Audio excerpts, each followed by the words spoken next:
Hollywood is terrified, and it should be. Celebrities are no longer talking about a future day in which they are out of work. It has arrived. The box office numbers are in for this October 2025, and it's not just the worst October since 1990-something, as the news is reporting. No, it's the worst October in the history of movies. Period. Not only do we have the numbers, we'll tell you the reason why. And they don't want you to realize how they destroyed Tinseltown. They right there, or she might be right here, and he's up there. I'm hiring the woman.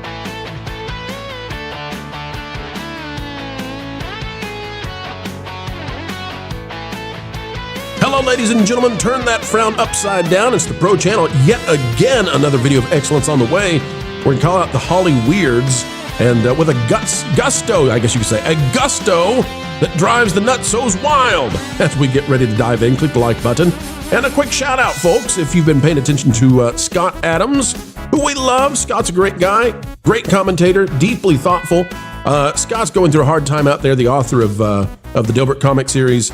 And he's been reaching out to the Trump administration for some help. If you are someone who's watching right now, who's connected with the Trump administration, if you could get this up to the man in charge, we certainly would appreciate that, or RFK Jr. Thank you so much for taking the time. Folks, out of Deadline from Anthony D'Alessandro, Paramount, calling Regretting You at number one with $8.1 million for the weekend. $8.1 million is the winner. Universal Blumhouse's Black Phone 2 is at $8 million. Now, Anthony D'Alessandro has, this is the Sunday AM update. This is a muting of what should be the real news, and I'm going to scroll down. We don't even care about this. We're going down to what he had to say about how bad this is in terms of October. And you got to scroll down to like 5 or 6 paragraphs in. Every red alert, every buzzing siren that can go off in Hollywood has. They don't want to tell you that. If you've wondered, folks, why are these big companies suddenly buying up these studios? Why is AMC, all of a sudden they want to work with Netflix and Netflix wants to work with them? What's going on? Well, folks, it has a lot to do with the fact that the market is shifting rapidly. Total transformation is here. Celebrities worried that they're out of work, that they are now involved in an industry that nobody cares about, and that means they can't have their diamond-crusted swimming pools. No, really, truly. And this is happening right now, but they don't want to report on it. I do, because I see what's happening, and so do you. Out of the Saturday AM update that Deadline had put out, the lowest October in 27 years is coming to a close with the lowest weekend of the year at around $49 million total. If you've been paying attention to this channel, go back to the last 2 Sundays and you'll remember that I said, this is insane. We've had a $65 million weekend. And then I came back the next week and said, this is insane. It's back to back. A $67 million, not for a movie, all movies combined. And that climaxed into Halloween with $49 million, failing to break $50 million every single movie. Now they want to say, well, it's Halloween, so, and then World Series and all that. Folks, there are bad movies that make more than $50 million in a single weekend. Every movie combined together failed to top $50 million at the domestic box office. Now, I want to address this thing that it says here. I want to address where it says the lowest October in 27 years. Because it says ComScore reported earlier this week that October was coming in at $440 million, which is the lowest October ever seen since 1998, which did $455.5 million. Okay? So if you add up all of the days of October, all 31 days, it's $440 million. Since 1998, which is $455.5 million. Well, I ran the math, ladies and gentlemen. Our crackpot team of researchers here at Somewhere Sunny USA, they got to work and they got their jumbo pencils moving, unlike the legacy drive-by dinosaur media. And you know what we found out? We found out that the amount of money that was made in 1998 for that October is equivalent to $779 million when adjusted for inflation. Which is to say, this October is nowhere close to that October if you play by the rules you should play by, which is how many tickets were sold? What was the overhead? What's the profit? There is no profit this month. Might not be any profit this year. $779 million adjusted for inflation, folks. Don't believe them when they tell you that this is the worst October since blah, blah, blah, blah. This is the worst October in the history of movies. Really. We cannot find a single October with less ticket sales. We cannot find a single October with less ticket sales than this October. Let me show you what we got here. Out of Box Office Mojo, Tron Ares. We got a list of all the movies that came out in October and what they did in the month of October. Tron Ares has made $65 million. La-di-da, got a $600 million break even. That's going to be a loss, eh? Black Phone 2, $55 million. You know, and for the horror films, I got to say, for the horror films, whatever. The horror films, they have budgets that are infinitesimally small, so good on them. But when you get down here to like Gabby's Dollhouse makes $16 million. It's an animated film. I don't care how cheaply made it is. I don't care how fast they get to the streaming. It's still a loser. Springsteen, what a loser. My gosh, $13 million. Okay. Now, if it's a horror film or if it's an anime, those budgets are teeny weeny, itsy bitsy, whatever. Let's compare this, by the way. Let's compare to the other Octobers. If we go to the worldwide box office for October 2024, how does that compare? You just saw the list. You just saw number one is Tron Ares with $60 million. Last year, Venom at $478, Joker at $207, Smile 2 at $138. You say, well, that's an anomaly. Okay, maybe. Go to 2023. What do we got? Five Nights at Freddy's, $291. Taylor Swift, $261. Trolls Band Together, $209. Killers of the Flower Moon, $158. Go to 2022. Black Adam at $393. Lyle, Crocodile at $111. And can I tell you all something? Black Adam was not seen as a success. Black Adam was not a success at all whatsoever. But they'd love. Listen, they would fall down. Hollywood right now would fall down and weep for joy to have a Black Adam right now. Think about that. This is completely and totally unsustainable. We've covered this on That Park Place. We've covered the fact that this is so bad right now that 2025 might not make it to 2024's level of total box office. And 2024 was abysmal. Like, we're never going to survive. We can't make it. We're going to have to sell our mansions, and nobody wants to buy our mansions in Los Angeles because, oh my gosh, we burned down an area the size of Paris and people don't view us well anymore. California is not the place to be, right? Californication means something very different these days. It means imbecilic governance and industry destruction. And what do we have? We have that for sure. Because if you're dreaming of Black Adam, like if that was the good old days, you're in a bad way in Hollywood, and they're in a bad way. So how did it happen? Folks, I promised to tell you this, remember? I said I would tell you this, and I intend to. We're going to pause this because I'm going to bet they got a copyright on it. What do you bet? I bet they do. They don't want to split it. I'll read it instead. But I'm going to show you exactly how they managed to destroy Hollywood. And they did, and they're celebrating it. See, that's what you need to understand. As the revolutionaries take over and lead to absolute hell on earth, they always praise themselves. They always pat themselves on the back right before, they're the next up in line to be smacked, if you get what I'm saying. Now, in this case with Hollywood, it's just a little, it's just an industry, and it went elsewhere. So it's not as bad as taking over a whole country. But these people, they wiped out their entire trade. It went away. It's gone to Georgia. It's gone to the UK, which of all places. It's gone to Vancouver. It has left. It has left. California is bereft of any kind of entertainment going on. They've dropped 40% occupancy in their sound stages. You couldn't get a soundstage in California 10 years ago. Today, it's discount, baby. They're Spirit Halloween stores for sound stages in California. How did that happen? How did they make that happen?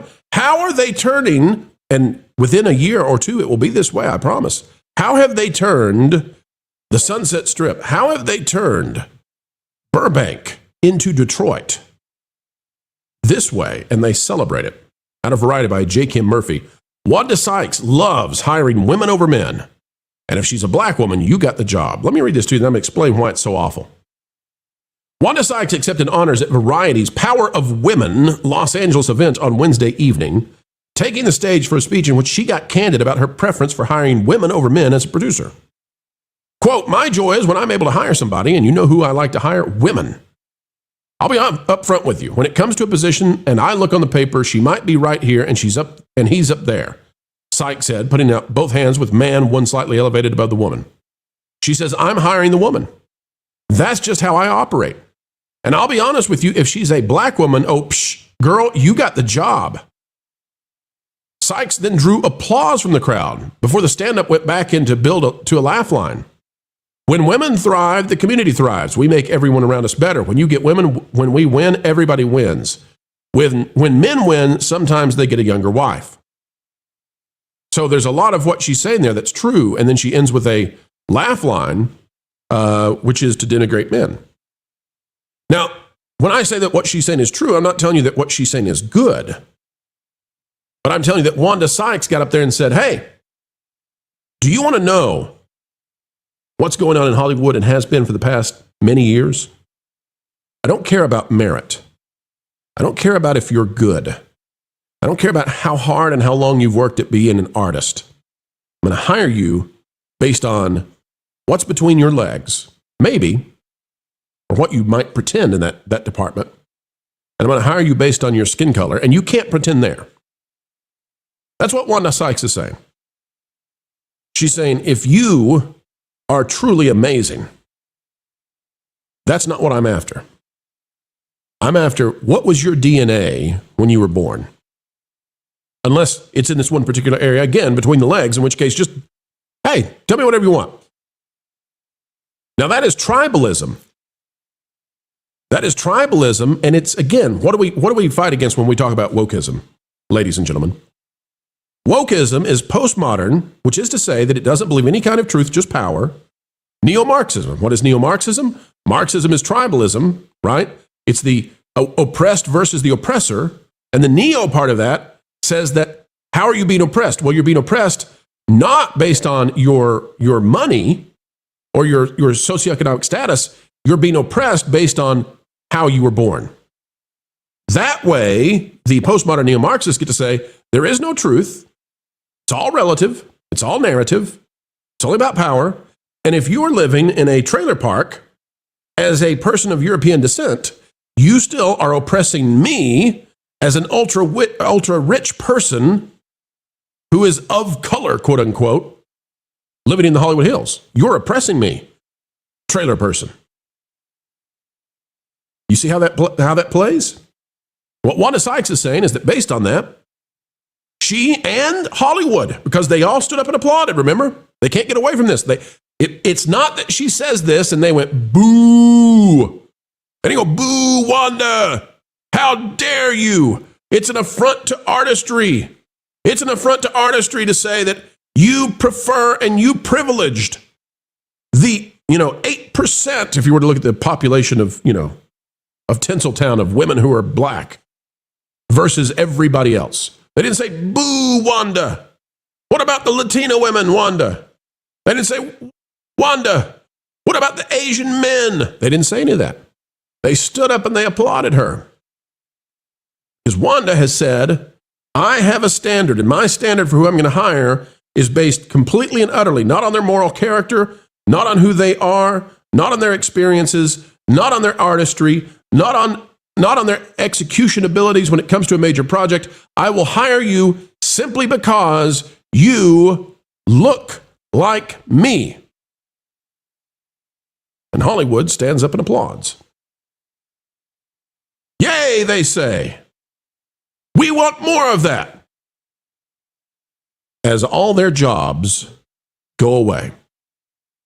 They celebrate this as they suffer the worst October in the history of Octobers forever in movie making. It's like going to your own funeral. It's like going to your own funeral and celebrating having done things that caused your demise. They should be wearing funerary kinds of outfits. They should be They should be in a woe is me. This should be a retrospective moment for how did we get here? They have none of that. Because what these people did is they brought in a methodology of living with one another that is divisive, that is tribalistic, that is not based on loving your neighbor and loving others and being kind and being good. They went back to something that is far, far less savory. And that is to cling to only those who you wish to rise against any kind of logic. I mean, listen, I don't have any issue with women of any ethnicity being in charge and being producers. I love it. I just happen to think that that will happen naturally as you hire people based on their talents, because I don't think that talent is unevenly distributed. I don't think that there's any race or any mode of sexuality that determines what talent level people are going to have. I think it's evenly distributed. Not everybody believes that, by the way, which is part of the neo-Marxist tribalism. So these people, they get up there and they celebrate while their industry is going down. And you could say, well, why? Because Wanda Sykes has all the money. As her town burns down, figuratively and literally, Wanda Sykes has all the money. As Leonardo DiCaprio stars in one battle after another, right? Right? The movie that's pro-anti-FA. You all know about that movie, right? By the way, how did it do? Let's go back real quick. One battle after another. 39 million. Domestically, 66 million.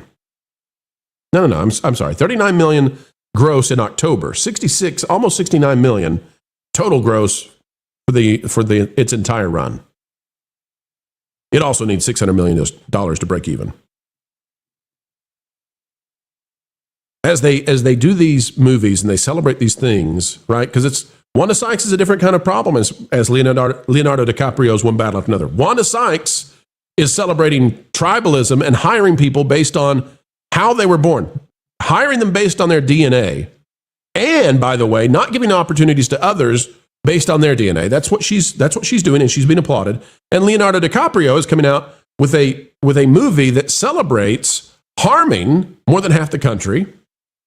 And he's supposed to get awards. It's an award contender. Given the kind of budget to help it get those awards, needs $600 million to break even. It's at $67 million right now in total gross. So, Leonardo DiCaprio has all the money he needs. Wanda Sykes has all the money she needs. And when everything collapses, as it currently is, as old Hollywood crumbles to the ground and the young people cannot be found, they can't find any job, work is gone, the grips, the handlers, everybody who's with the Teamsters, they're all wiped out. They're going to have to move their families and go somewhere else. And California is left in a situation of absolute depression in the entertainment industry, and all that floods out to other places. Leo and Wanda will have their money. And that, ladies and gentlemen, is why they're not depressed. That's why they're not freaking out over the worst October in the history of movies and a 2025 that's underperforming an abysmal 2024. That's why they're not worried as companies like Disney go head to head with YouTube in a battle, because this is survival, this is existential. This is why they're not worried when AMC is partnering up with Netflix to try to save them. This is why they're not worried as they watch streaming services be all about Asian content, because the people across America don't like what's being made for them out of the City of Angels. They're not worried because they soaked the system. They got their money. They burned it down. And they got out. Folks, that is the tale of how Hollywood was taken down. More in the next 2 months. All right, folks, that is it for us. We're getting out of here. By the way, if you are not yet following over on X and other social media accounts what is happening in Africa and has been happening in Africa, I think it's worth your attention. I really do. What's been going on with the persecution of Christians over there. It really is worth your attention. Worth your time. There are a lot of people focused on all kinds of stuff that's going on. I saw a video, and part of me wishes that I had not seen the video of the mother with the kids and the very cruel people who made them very afraid before doing something terrible to them. That stayed with me all through the night. And I had difficulty sleeping, and maybe you should have difficulty sleeping after seeing that. Crushed my heart. Folks, let's do our best where we are. You may not be able to fix every situation in every place in the world, but where you are, find something to make it better. And when it comes to places across the globe, let's work on putting our attention on bringing an end to suffering. That would be good. That would be good. Folks, like, share, subscribe, click it, stick it to the algorithms. It is the notification bell. Drop a comment down below. Let us know your thoughts. And until the next time, we have the joy, the pleasure, the privilege, and the responsibility of spending time together. Ladies and gentlemen, no matter what, keep having fun. Why can't I go around topless anymore? Because it's not appropriate. Kevin Apollo isn't appropriate? Kevin Apollo's like a Greek god. And besides, he does kind of wear shirts. Sometimes. I mean, that kind of explains it. I mean, technically Apollo is a Roman god borrowed from the Greeks, which makes sense, because he's powerful and has great takes. Look, if you love Athena that much, you can marry him. Nope, but I do plan to check out Lauren and Apollo on Tuesdays and Fridays at 11 p.m. Eastern. Wait, Lauren's there? This is another opportunity to see if we can get him to watch the Highlander movies.